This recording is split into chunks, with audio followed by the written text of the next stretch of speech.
अस्सलाम वालेकुम, शराय दसूर से मैं हूं अब्दुल क़य्यूम सिद्दीकी और आप हैं AQS के साथ। मेरे साथ नासिर इकबाल, जाज़िब अब्बासी और तैयब बलोच।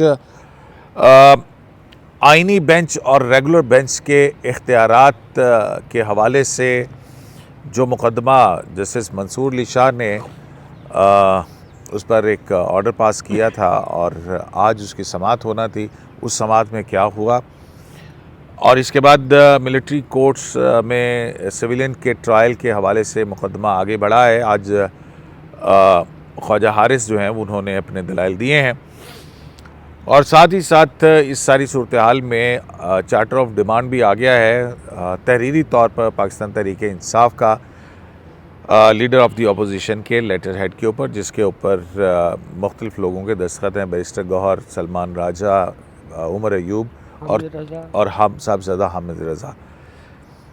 इस पर सूरत हाल और आज शाम को वो उसका होना है, मुज़ाकरात का दौर आज है ना जी हाँ। और कल की एक तारीख़ है और वो 190 मिलियन पाउंड के हवाले से अब देखना ये है कि वो 190 मिलियन पाउंड की तारीख़ क्या एक मरतबा फिर तब्दील हो रही है या नहीं हो रही। तो ये बहुत सारी चीज़ें हैं, तो इसका एक क्विक राउंड अप लेते हैं। तो तैयब अपना नासिर साहब, क्या हुआ? हमने ये देखा कि जस्टिस मंसूर अली शाह ने मंडे की तारीख़ डाल दी। जी शुक्रिया क़य्यूम साहब। जी आज जब बेंच आया, आज की हियरिंग कोई लंबी हियरिंग नहीं है। तो एक तो जस्टिस मंसूर अली शाह साहब का गला ख़राब था। अच्छा। तो गला मतलब शायद सबके आजकल तबीयत ख़राब है, शायद उनकी भी तबीयत ठीक नहीं है। एक तो वो है, हाँ नहीं, वो वायरल इन्फेक्शन बहुत फैला हुआ है। अच्छा, तो वो है। उसके बाद उन्होंने कहा कि चूँकि हमने ये इशू इसलिए उठाया था कि हमने 191 के ये देखना था कि 191A क्योंकि ये अमेंडमेंट आ गई है आर्टिकल 191A की। तो क्या इसके होते हुए कॉन्स्टिट्यूशनल बेंच बनता है, तो क्या रेगुलर बेंच जो है ऐसी समाअत कर सकता है जिसमें किसी किसी लॉ की आईनी हैसियत देखी जाए।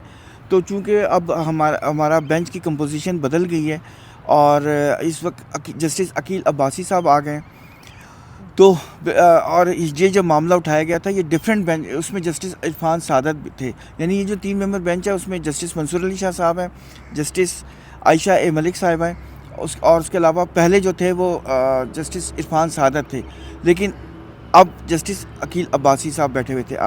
तो उन्होंने कहा चूँकि ये केस उनके सामने लगा, तो ये केस अब मंडे को इसी सेम बेंच के सामने लगेगा, ये उन्होंने ऑर्डर दिया। इस पे जब उन्होंने एडिशनल अटॉर्नी जनरल हैं चौधरी आमिर रहमान, उन्होंने कहा जी हमें मज़ीद टाइम दिया जाए। तो इस पे जस्टिस आयशा ए मलिक साहब ने कहा क्या आप अभी तक तैयार नहीं हैं, आप मंडे का इंतज़ार कर लें। तो उसके बाद इसकी कोई लंबी हियरिंग नहीं है, उस पर ये फिर उन्होंने ऑर्डर लिखवाया। उस पर यह भी है कि मेरे ख्याल में कि जस्टिस अकील अब्बासी साहब ने, चूँकि ये केस पहले ओरिजिनली सिंध हाई कोर्ट में सुना हुआ है, तो ये शायद इसलिए नहीं हो सकता। तो बेहतर है कि जस्टिस इरफान सादत सामने जब आएँ, वो शायद छुट्टियों में सुनने में आए, तो जब वो आएंगे तो फिर ये केस दोबारा उनके सामने लगेगा मंडे को। लेकिन सलाउद्दीन अहमद साहब ने आज कहा कि मैं तैयार हूँ, मुझे सुनना चाहें तो सुन लें, लेकिन बेंच ने कहा नहीं, फिर मंडे को ही अब सुनेंगे। सर मैं तो करेक्शन करूँ? हाँ जी करें। जस्टिस इरफान सादत जो है वो मौजूद थे, चीफ जस्टिस के बेंच में बैठे हुए थे कोर्ट 1 में। हुआ ये था कि ये बेंच इनिशियली जो बेंच मंसूर अली शाह साहब का बना था उसमें जस्टिस अकील अब्बासी ही थे, लेकिन जस्टिस इरफान सादत जो है वो अकील अब्बासी थे, अकील अब्बासी मौजूद नहीं थे, अकील अब्बासी साहब 2 रोज़ की छुट्टियों पे थे।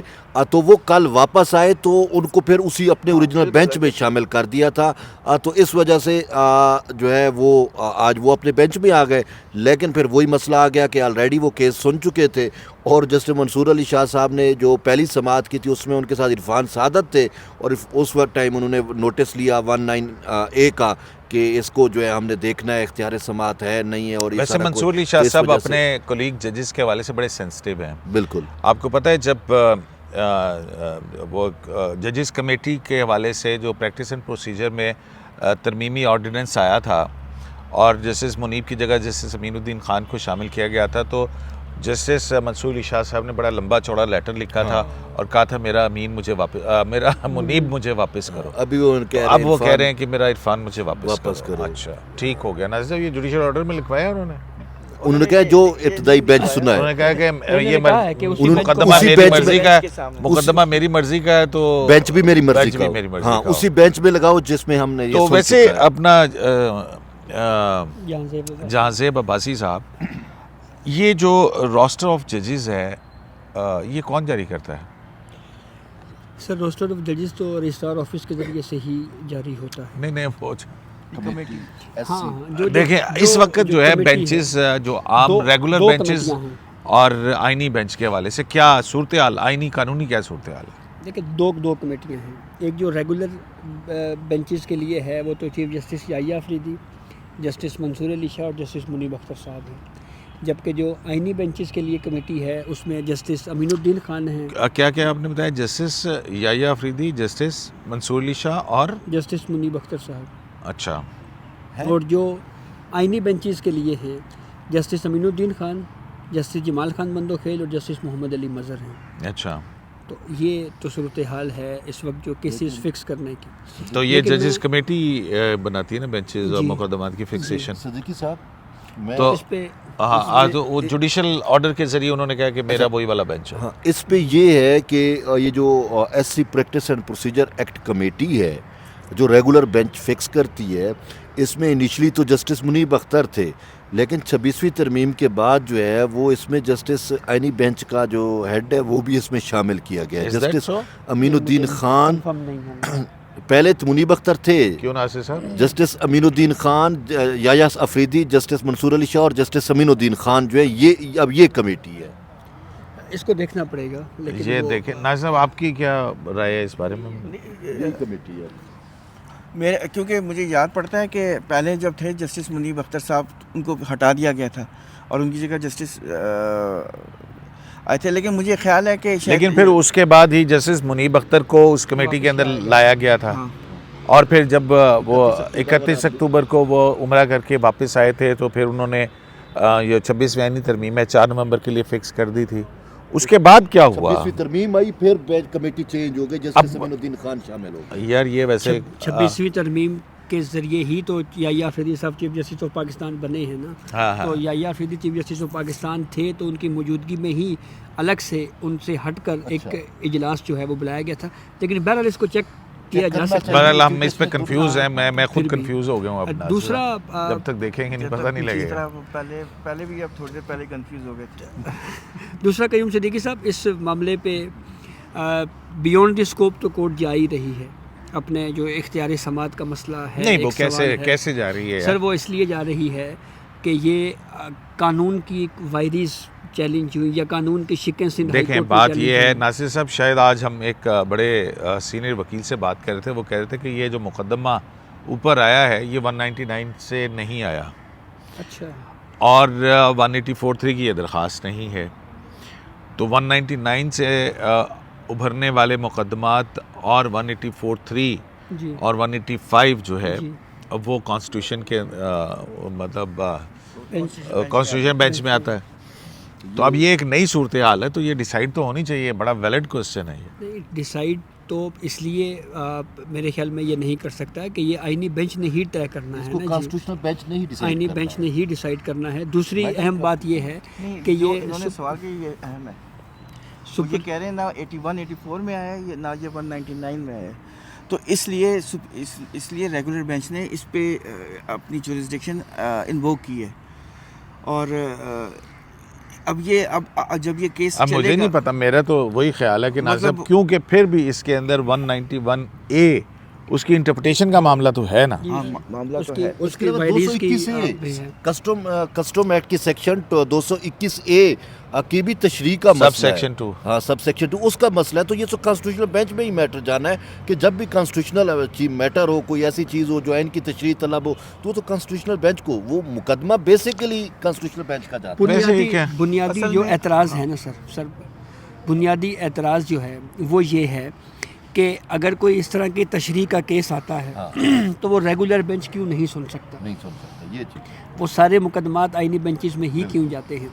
तो ये कौन से केसेस रेगुलर तो बेंचेस में जाएंगे? अब ये हुआ ये है कि डेट हो गई है मंडे की, और मेरे ख्याल में आज या कल अगली कॉज लिस्ट भी आनी होती है जी, और उसमें भी चीज़ें आईनी बेंच की। जी। और आईनी बेंच ने कहा हुआ कि हम 26वीं आईनी तरमीम का 2nd वीक ऑफ जनवरी या 3rd वीक में सुनेंगे। अगर वो ये केस मिलिट्री हाँ। कोर्ट्स वाला कंक्लूड हो जाता है तो फिर उसके बाद मैं अच्छा, वैसे अगर नासिर साहब ये केस वैसे आज एक इंटरेस्टिंग बात जो हुई है, तो उससे इसका रिलेशन डायरेक्टली तो नहीं है, लेकिन इसका शायद इनडायरेक्टली हो जाए। आज जब सिविलियंस के मिलिट्री ट्रायल हाँ, उसमें जस्टिस मोहम्मद अली मज़हर साहब ने एक ऑब्जर्वेशन दी है।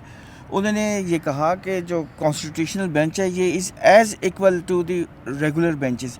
उन्होंने कहा अगर तो ये कॉन्स्टिट्यूशनल कोर्ट होती तो बात अलग होती, लेकिन ये कॉन्स्टिट्यूशनल बेंच है तो ये और जो रेगुलर बेंच है ये तकरीबन बराबर ही है। अच्छा नासिर साहब, ये तो फिर इसमें अगर ये इसमें order बात कहाँ से challenge हो हुई थी? जाता नहीं है। नहीं, एक मिनट है जा।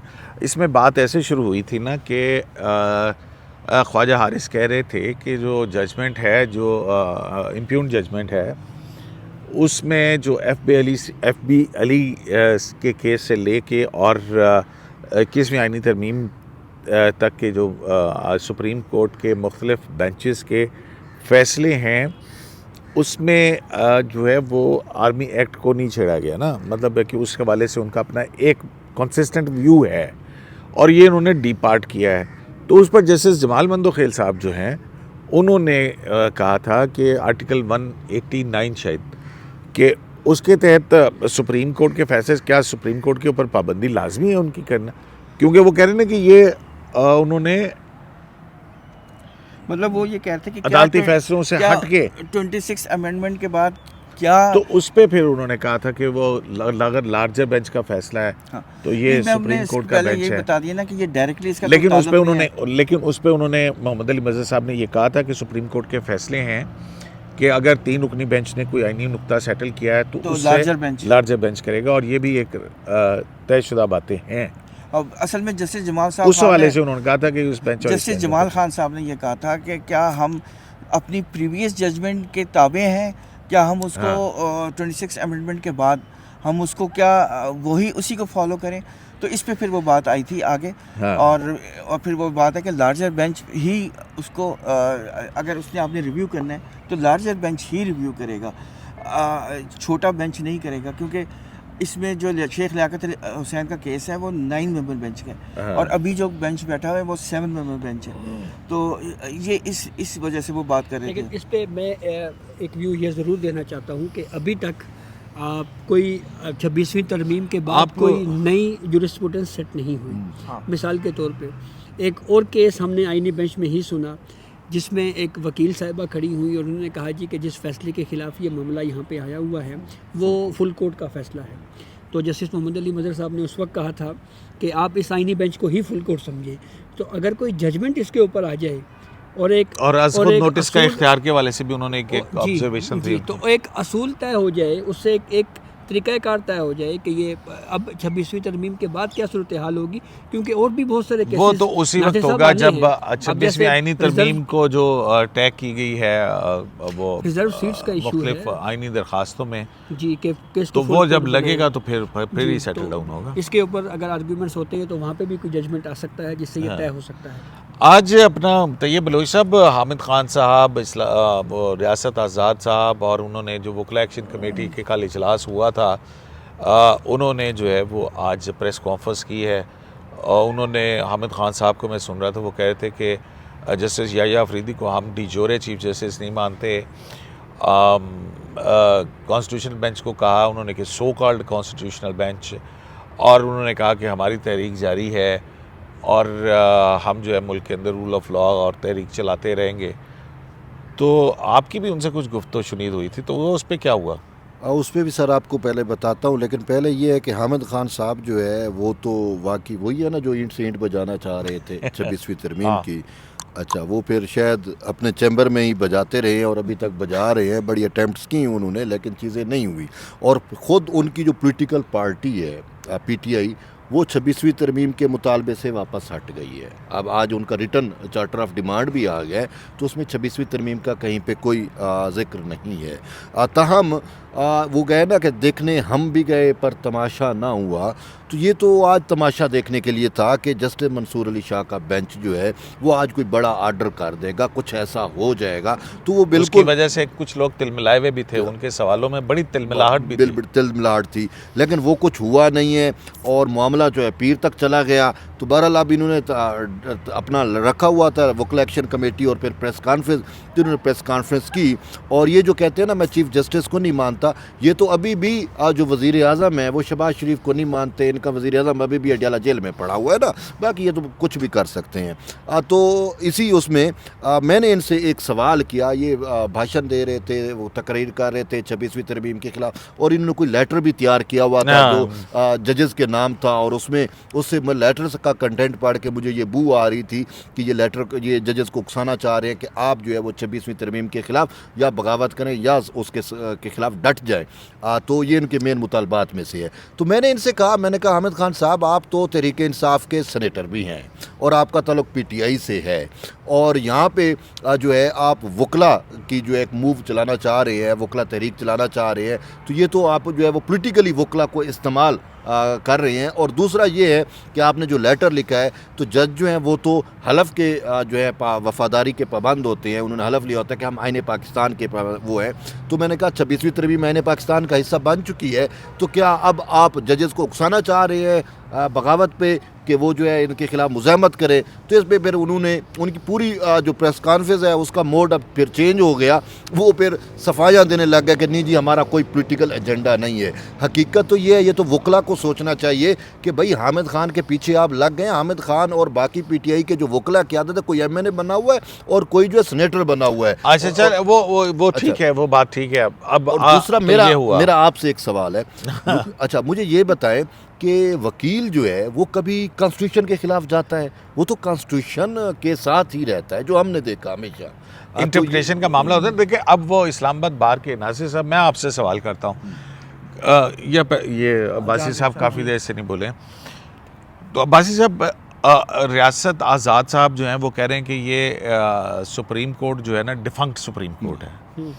वो कह रहे हैं कि de jure chief justice justice Mansoor Ali Shah को, या मानते सीनियर मोस्ट को, तो एक कह रहा है कि चीफ जस्टिस डिफेक्टो नहीं है, डिफेक्टो है, दूसरा कह रहा है कि सुप्रीम कोर्ट डिफंक्ट है।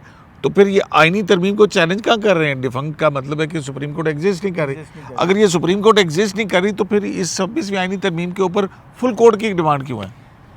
न सिर्फ ये भी है, लेकिन एक पहलू उसका और भी है। इनमें से बहुत सारे हमारे वकला, हामिद खान साहब हो गए, सलमान अकरम राजा साहब हो गए, ये आईनी बेंच में रोज़ाना पेश भी होते हैं। आज भी हामिद खान साहब वहाँ पेश हुए। एक केस में बैरिस्टर गोहर पेश हुए, सलमान राजा पेश हो रहे हैं। नहीं वो पेश तो होंगे ना जब तक है, लेकिन वहाँ पे कम से कम एतराज़ वो तो जुडिशल कमीशन जो है वो भी 26वीं आईनी तरमीम के ही क्रिएचर है ना। जुडिशल कमीशन के अंदर अपोजिशन लीडर भी बैठे हैं। ये एक तरह से वो जिसे कहते हैं ना कि साए हैं पाकिस्तान तहरीक इंसाफ के बज़ाहिर पीछे, लेकिन असल में PTI ने 26वीं तरमीम को सुप्रीम कोर्ट में चैलेंज तक नहीं किया। हाँ, अभी भी ये जो चार्टर ऑफ डिमांड है इसके अंदर भी नहीं है, इसमें भी 26वीं तरमीम का कहीं पे कोई इलेक्शन का भी जिक्र नहीं है।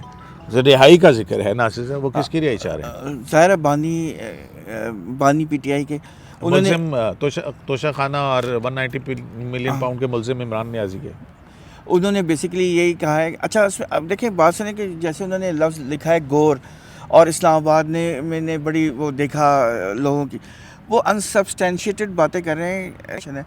अगर कल जुडिशल कमीशन बन जाता है, वो कहेंगे कि आप देना चाहिए गवर्नमेंट को, आप एविडेंस, लेकिन ये वैसे मज़े की बात है कि जिस नहीं वो छोड़ दें, अभी आप उस तरफ जाते ही नहीं हैं।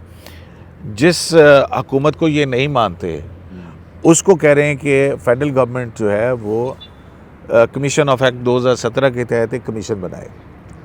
ये क्या है?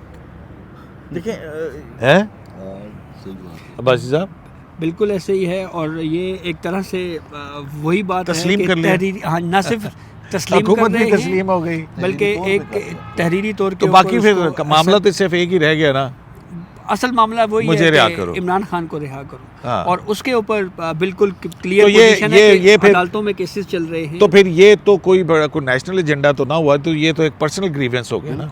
बिल्कुल ये सारी पॉलिटिक्स जो है पाकिस्तान तहरीक इंसाफ की, वो अगर हम देखें तो वो अच्छा, एक उसमें फिर ये- एक शख्स के आपकी तरफ ही- बात करना चाहता है, उसमें ये कहीं लिखा है कि हमारे जो लोग अरेस्टेड हैं उनको भी रिलीज़ किया है, लिखा हुआ है। उन्होंने कहा इन अकॉर्डिंग टू लॉ कि उनकी बेल की एप्लीकेशंस आती है तो हुकूमत मुखालफत ना करे उसके, हुकूमत या प्रोसिक्यूशन जो है ना वो किसी की ज़मानत हो रही है, कुछ हो रहा है। और दूसरा उन्होंने जो रखा है, उन्होंने कहा कि जी इमरान खान का जो 9 मई को गिरफ्तारी हुई वो किन हालात में हुई और उसमें सारा कुछ उसकी तहकीकात किसके कहने पे हुई, और 24 से 26 नवंबर के वाक़यात के दौरान किसके कहने के ऊपर गोली चली, और ये सारी तहकीकात जो हैं किसने गोली चलाने का हुक्म दिया। तो ये सारे उनके TORs हैं, 2 कमीशंस और ये TORs।